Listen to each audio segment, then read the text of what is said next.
It's a program of Jewish information, inspiration, motivation, and transformation here on the Gavriel Sanders Show.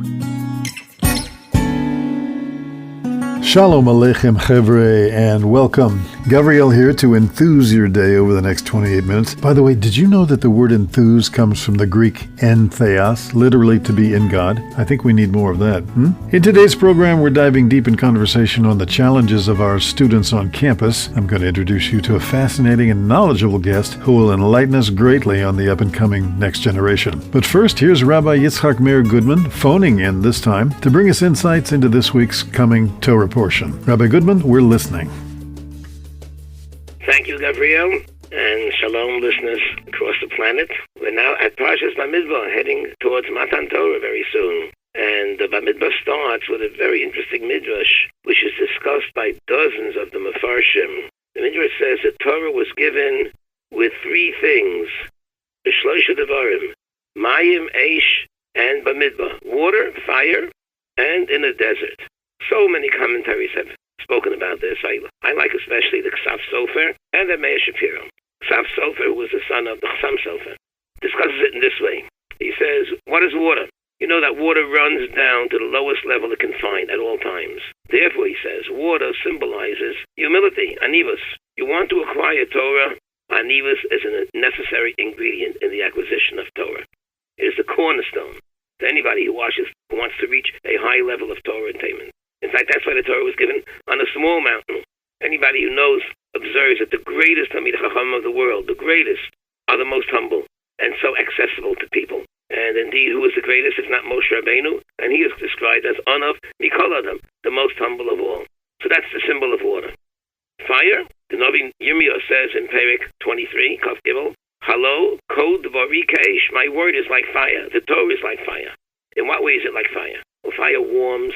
Fire is very, very important, has so many benefits, but it can also burn and destroy and consume. That becomes like a warning. When you approach the Torah, approach it like fire, but look for the fire that lights, that illuminates, that warms. Chas v'shalom, those who use the Torah improperly, those who study Torah for nefarious purposes, it can consume them. And this is brought out in many, many midrashim. Therefore, fire represents the light and the illumination and the brilliance of Torah for one who approaches it in the proper way. As for the desert is, of course, the place where you can barely subsist. It is complete absence of pleasures, complete absence of conveniences. And here the Torah scholar is told, Pas b'melach, tochal, etc., live on subsistence levels, on lower levels, do not pursue pleasures and all kinds of conveniences. Those who look for too many pleasures in this world are so busy, and they use their time in that way. They do not pursue Torah. The greatest learners of Torah are those who spend hours and hours in Torah and avoid all these extras and all these luxuries. That is the Ksaf Sofer's approach. Meir Shapiro, the famous founder who pursued the Daf Yomi so much until it became all over the world today as it is, he says all three have one concept in his idea. It is Mesiras Nefesh. Torah requires Mesiras Nefesh, real dedication. It's not some passing fancy that you spend a few minutes a day at. And all three represent Mesiras Nefesh. Fire is a symbol of Avraham being thrown into a fire by Nimrod and coming out alive. That's Mesiras Nefesh of Avraham. Water was the Mesiras Nefesh of Klal Yisrael at Kriyas Yamsuf. Although one midrash, the famous midrash, is that Nachshon ben Aminadav jumped into the water. A second midrash says all of Klal Yisrael jumped in. The Meir Shapiro prefers that midrash. He says Mesiras Nefesh brought Bnei Yisrael across and brought them to Har Sinai. And of course the desert, that's the 40-year journey that we spent in the desert, going forward to Eretz Yisrael. That was also the great Mesiras Nefesh that Hashem says, Zacharti lo chesed nurayach avas kulosayach. You followed me into a desert with great Mesiras Nefesh as my children. So all three, says the Meir Shapiro, represent Mesiras Nefesh. As we approach the Yom Tov HaShuas, I think every Jew should take into account in his mind, how much time do I spend in Torah? Do I have a little bit of Mesiras Nefesh for it? Am I Mesiras Nefesh for my children to go to a good yeshiva, even if the schar limit is higher? Mesiras Nefesh is a very, very important ingredient, maybe the most important ingredient in the acquisition of Torah and the spreading of Torah to future generations. Thanks for listening. Shalom. You're listening to the Gavriel Sanders Show. Here on the Talk Line Network.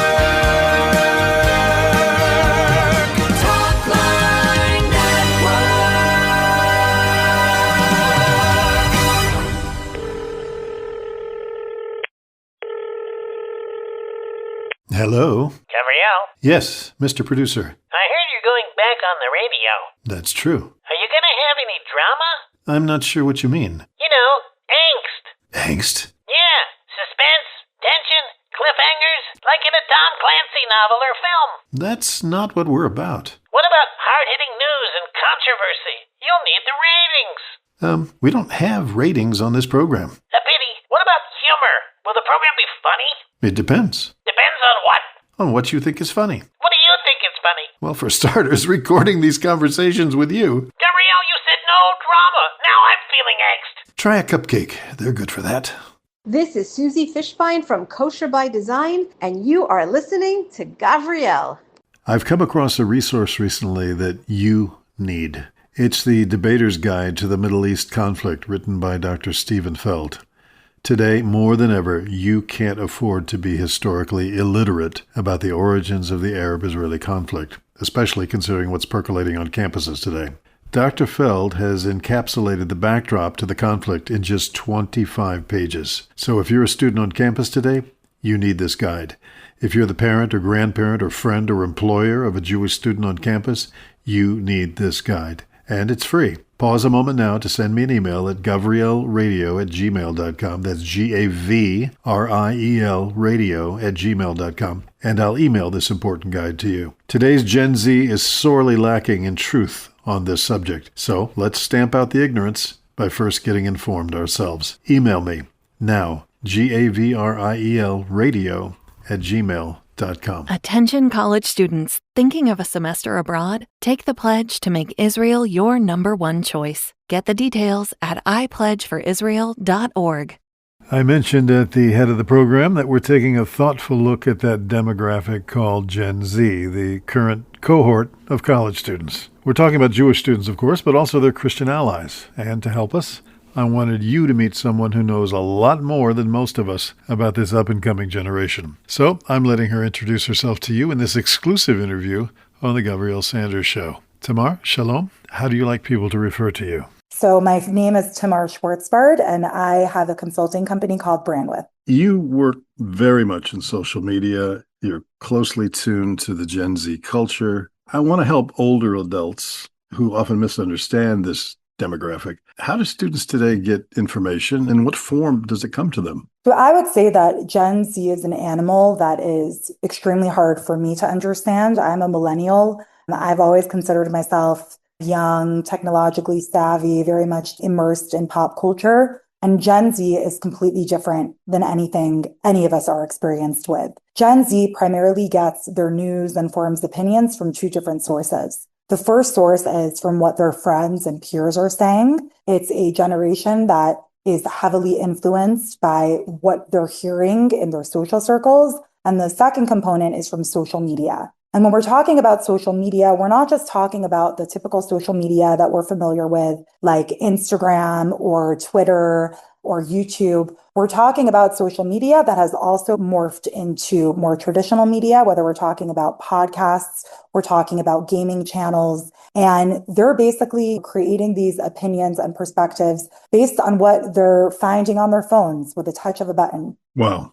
From your perspective, moving into a little deeper water here, what's the emotional climate right now for Jewish students on campus? And I guess I want to include also the non-Jewish students who would stand with them, the kind of Charlie Kirk crowd and so forth. So I would say this is probably one of the most difficult, challenging periods for Jewish students, probably since the 1930s. Jewish students have been forced to take a litmus test, questioning how good of Jews they are, specifically in the context and conversation regarding Israel. It's not even just about Zionism. Students who go to Chabad, students who go to Hillel are constantly being targeted on college campuses. These students are being targeted in classes where professors are saying really horrible things, not only about Israel, but about Jews who support Israel, and they're forced to choose a side. And I also think when the typical pro-Israel non-Jewish students, we're also seeing a very dangerous trend where students who are allies of other Jews on campus are also being forced to choose this side that's presented as America first. I think which is like a new form of anti-Semitism on the right. So I think the climate is really challenging. I salute every single Jewish student on campus and allies who are able to be vocal about their beliefs, because I think it's much harder than anything any of us have ever experienced. Is there a trend today for students to be timid about publicly speaking up, or is the pressure they're facing even more subtle than that? So I think it's a great question. I think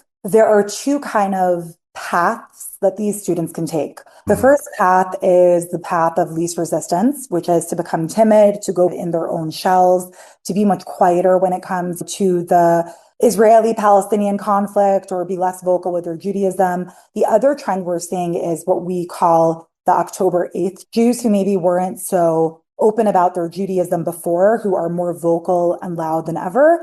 And then we're seeing another very small minority that unfortunately is growing of Jewish students on campus who feel like they are forced to take this litmus test and who are even being more loudly anti-Israel than we've ever seen in the past. So I would say the majority falls between the first two groups that we're speaking about, but I would not ignore the growing third strain that we're seeing. I asked if the students were afraid to speak up publicly or if the pressure is more subtle than that. Was there anything else that you wanted to address in that? I think what we're not paying attention to is this smaller third group of Jewish students who are moving farther and farther away from their Jewish heritage and who are also being forced to be more vocal because it's a social test. And they feel like if they want to be accepted amongst their peers, they have to take on this extremist anti-Zionist perspective to be defined as the good Jews. So I think we definitely need to be paying more attention to that. We also have to figure out a way to give them the support, background, information that they need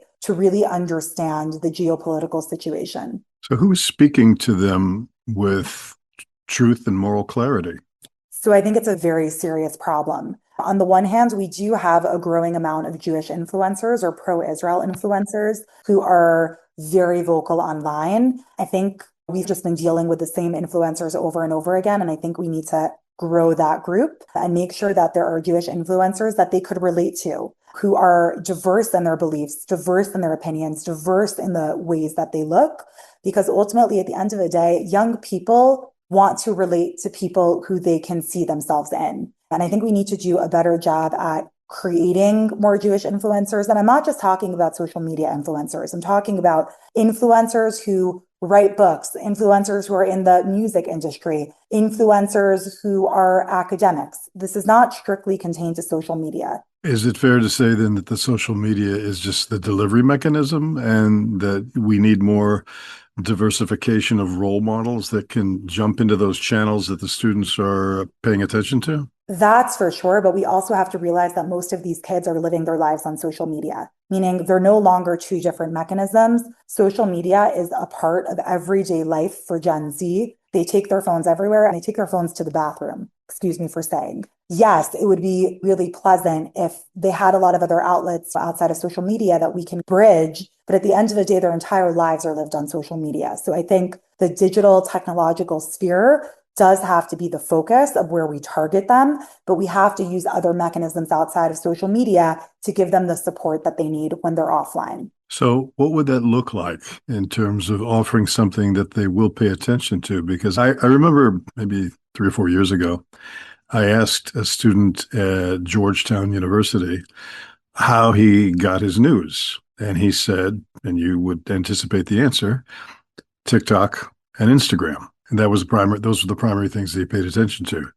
He's not listening to, as much as we don't like their agenda necessarily, he's not listening to NPR. He's not watching conventional media. He's getting things that are filtered through the opinion of somebody else and going along with the emotion that's often, I think, embedded in those personalities who are trying to push their own agenda. With the background that I have in publishing, I tried recently pushing out a book that we hoped would be meaningful to students on campus. They don't want to read unless it's assigned by the professor, and maybe they can hop the notes from a friend and don't have to read it at all. There's no motivation really to do the kind of analytical thinking that my generation for sure, and I think yours as well, was required to do. Yeah, I think it's a really big challenge. I think one of the resources that we need to use a little bit more intelligently is the whole podcast circuit. a lot of young people, whether it's audio podcasts or whether it's video podcasts, a lot of them are turning to different individuals who have very popular platforms online with millions of listeners to get their news. And unfortunately, a lot of this anti-Semitism has been mainstreamed. So whether we're talking about someone like Joe Rogan, who was considered this journalist who broke every single mold and was able to create an audience of millions of people around the world. His podcast is one of the most popular podcasts in the world. He has millions of listeners and he is vehemently anti-Semitic.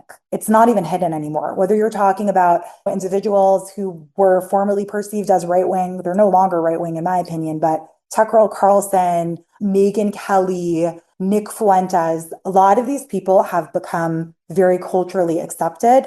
Millions of people are going to their platforms to get the news. So we have to create, I would say, more moderate, pro-Israel, pro-Jewish alternatives with really interesting speakers who have really interesting perspectives that also appeal to younger audiences. Because you can say a lot about Nick Fuentes or Tucker Carlson or Joe Rogan. They're appealing to millions of people within the Gen Z society. And I think we have a few lights in the dark night, like Shabbos Kestenbaum. But as you and I have had a conversation about this before, we need dozens and dozens of Shabbos Kestenbaums and across the spectrum. And so I think we're looking at a big challenge. We don't have the money of Soros and Qatar. We don't have the infiltration into universities like the leftists have done, and the Muslim influence that's going on there right now, and even now spreading down to K through 12. These are very disturbing things that are going on. And I think historically, the Jewish community reacts. And so we deal with whatever the latest blow is that comes our way. And that tends to render people a bit out of it for a while until we get back to some kind of equilibrium. And that's not a game that we want to play, being the ping pong ball between the right and the left, the green and red alliance.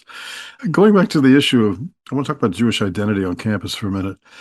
What role do you think Jewish identity is playing today? There were different organizations. I won't name them all or any of them really, but there's some great organizations that are doing things that have never been done for Jews on campus. And yet, I'll just mention a statistic that one of the executive directors of one of them told me recently. I said, what's your penetration into the Jewish student community on your campuses? And she said, about 7%. Now, if you're dealing with 7% of, say, 6,000, I don't know, at the University of Maryland or University of Florida, that can be a significant number. But when you flip the number around and you say 93% aren't being impacted by the great programming that they're providing, and the cholent too, then how are we to do this? Because it seems, you mentioned the 1930s earlier, there's already been, for the last several decades, a veritable holocaust of assimilation and intermarriage. Outside of the Torah community, identifiable Jewish groups, denominationally speaking, are in negative growth. They don't have a positive birth rate. It's under 2.1. They're intermarrying and they're not affiliating. So this is pretty critical. And a lot of the kids that are going to secular universities come from those places. So looking at the enormity of this looming iceberg on a dark night and our Titanic is going to get hit, what can we realistically do with, I won't say we have a paucity of resources, but there seems to be a scarcity of meaningful resources. Would that make sense? For sure. And I think there are two challenges, or rather two opportunities. First of all, I think a lot of the work that these Jewish organizations are doing on campus is amazing, but we have to realize that they're using old techniques for a new generation. What works for the current generation on campus is very different than what worked for my generation or the generation before me or your generation, etc. This is a totally different group of young people who are feeling very insecure about their Judaism because of what they're experiencing on college campuses. If I'm a student and I'm constantly being told by everyone around me that I'm bad, there's a part of me that might even start believing it. And I think that a lot of these Jewish organizations need to think about how we can adapt and how we can do a better job at servicing Jewish students on campus by giving them what they need. So that can look differently depending on the student, but I think it incorporates a few different components. First of all, giving the students a sense of community. I think that's huge. I think the more that these Jewish students feel that they have who to turn to and friends who are feeling the same feelings that they're feeling, it will give them definitely a better protective barrier to be able to withstand all the hate that they have around them. I think we need to give them the Jewish experience. And when I say the Jewish experience, we have to make their Judaism and their Jewish identity into something positive, not something restrictive, but something beautiful that enhances their own life. And that's by offering these students on campuses different kinds of experiences that fit to the characteristics of Gen Z. And the third component, which I know that you're very involved in, is the whole component of resilience training. Teaching these students the tools and the different forms of arsenal that they have to be able to fight the horrific experiences they're having on college campuses, whether it's trauma-related activities, whether it's helping them communicate more effectively, whether it's helping them heal in the aftermath of traumatic experiences that they have on campuses. We need to be giving them the tools that work for them and might not have worked for the generations before them. So from a community, I'm glad you brought that up because you and I have some crossover consultations on this program that we're calling ROC, R-O-C, Resilience on Campus. It's probably a good thing to talk about it for a minute. From a communications perspective, what do you find distinctive or needed about this kind of initiative? You just alluded to it, but at maybe a little deeper level, is this an itch that we need to be scratching with some real serious perspicacity? Absolutely. I hear stories from students every single day who are on different campuses, specifically in the United States, because that's primarily where I'm active. Students who have come back to their dorms and have had their mezuzahs vandalized, who no longer feel safe in the places they're calling home on campus. Students who are going to classes on college campuses and who are being singled out for being Jewish when the subject of Israel comes up. This is publicly in front of other students. We're talking about students who go to their local Hillel or local Chabad who are accosted on the way to the programs they're attending, and they're called dirty Zionists. So I think the issues and challenges that students are dealing with today, as I said, are vastly different than anything that we've ever seen before. And we need to be able to give them the tools to help them overcome these challenges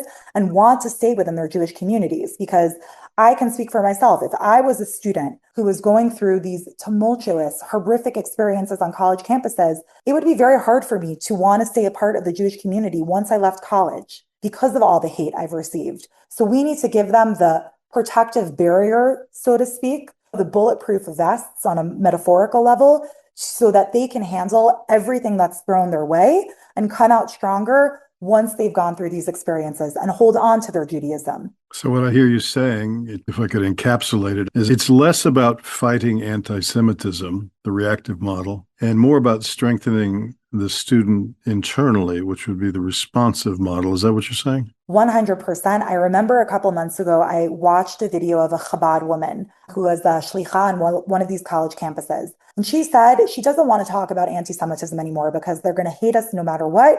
And she is focusing on what we call giving the kids that spark, that love for Judaism, that resilience within their soul that allows them to be like Teflon so that anti-Semitism doesn't affect them. And I completely agree with that approach. That's not to say that we should ignore anti-Semitism because it's extremely dangerous. And it starts with anti-Semitism. It ends with Jews being killed in the streets. So we have to pay attention to it.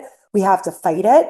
But I think the Jewish community as a whole needs to be putting more resources into creating proud, emboldened, strong Jews. We're certainly hoping that this rollout of Resilience on Campus, the ROC program, will become one of those spokes in a wheel of real possibility and achievability to turn this thing in a way that it hasn't been so far, because tens, maybe hundreds of millions of dollars have been invested in a losing fight. And we want to we don't need a lot of those, but we could use a few of those millions to make a real considered difference for the students on campus, as well as their Christian allies. I'm glad you referred to them as well, because I think it's an aspect of the battle on campus that most people don't think about. We just want to go shopping for Shabbos, as it were.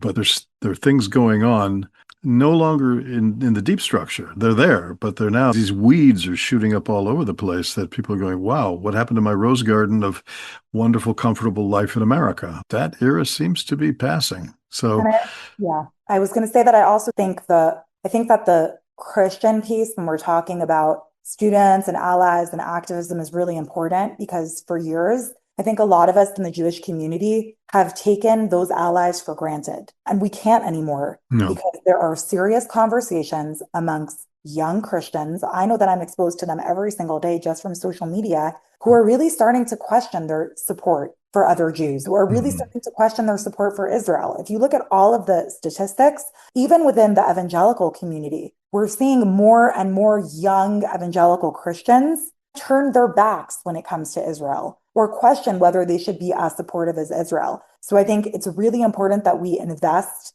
in Jewish students on campus, but I think we also have to invest in our Christian allies on campus and making sure that they feel secure so that they can support the fight that Jewish students are facing on campus, and we can't take them for granted. This is a conversation I had at some length some time ago, in the last 2-3 years, with former Congresswoman and candidate for president, Michelle Bachmann, who now heads the Robertson School of Government at Regent University. And she said the problem that we're facing is paralleled, mirrored in the Christian world with their youth. They're losing them. That's some 35% or more of the evangelical youth are now in that category you just defined, that they're questioning their support.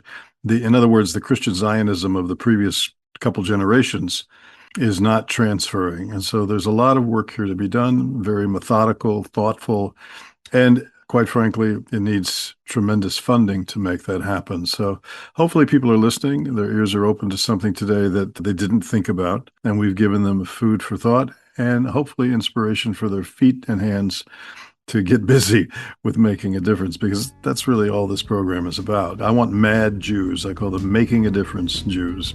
Thank you so much for giving of your time today, and a busy day, I know it is.